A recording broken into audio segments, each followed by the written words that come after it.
I spent half of my time sa mga caucuses explaining the lies.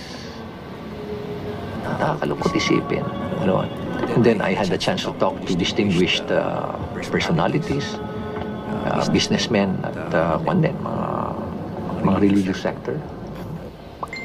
And namin, nagsabi ako tungkol sa hinanakit ko na yung lies, yung mga kasinungalingan, kinakalat.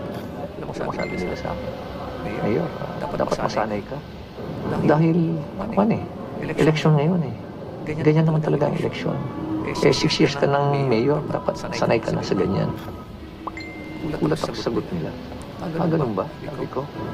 So, lahat tayo rito, naniniwala naman tayo kay Jesus Christ. So, yan palang turo ni Jesus Christ sa atin. Pagdating sa eleksyon, suspended muna ang righteousness at ethical leadership. O sige, magsiraan kayo. Pagkatapos ng eleksyon,